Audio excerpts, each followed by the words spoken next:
Zebur 49. Munaccat. Ey cahan ehli, kulak silinglar.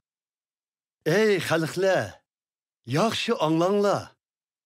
Esilzode yoki oddiy odam bo'lsin, boy va nomrod, hammasi quloq solsin. Bayon eylay hikmatga to'lgan durdonularni, tushundiray qalbimdagi cho'nqur o'ylarni. Diqqatimni berib men hikmatlik so'zlarga lira kelib sharhi beray uning sirliq ma'nilariga. Men nemishqa qo'rqib yuray, kulpat kelsa beshimga, raqiblarimning yovuzliklari etrafımni qaplab tutsa, mol mulkiga ishinar ular, boyliqining ko'pligidan maqtanar. Qerindishi uchun hech kim Xudoga badal to'layolmas. Qerindishi uchun badal to'lash mumkin emas. Bahosizdir inson hayoti, setib olg'ili bo'lmas. Qutqizolmas hech kim o'limdan qerindishini. Mangu yashab, gör azobini ko'rmaslikini. Bilimiz, donishmandlarning o'lim sharbati ichidiganligini, nodon va ahmoqlarning o'xshashla o'ldiganligini.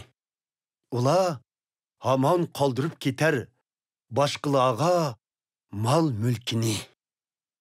Gar nom qilib bersimu ismlarini yerlariga, ularning qabrlari o'liri bo'lib qolar manguga.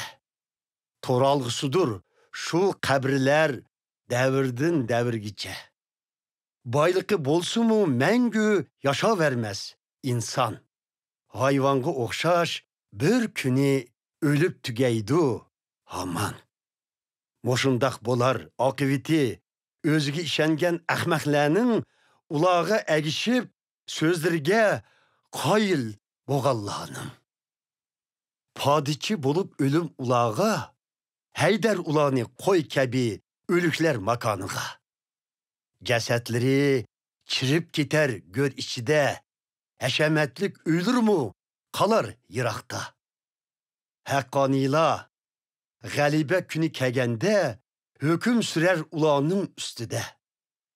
Lekin Xudo o'z yinga tartar meni. Go'r azobidan xalos qilib jinimni. Besaramjon bo'lma, birarsi beyib ketsa, oilasining mol va mulki ko'paysa. Hech nemisini elib ketalmas u o'lganda, bildi bo'lmas mol va mulki qabrsida. Baxtlik his qilsimu u o'zini hayot chig'ida, kishilar maqtisimu u ro'naq topqinida, ketar u yanila ata bo'g'larining yeniga, chiqolmas mangu ular yo'rg'liqqa. Tushunmas boyliqi ba insonlar buni, hayvonga o'xshash o'ldiganligini bir kuni.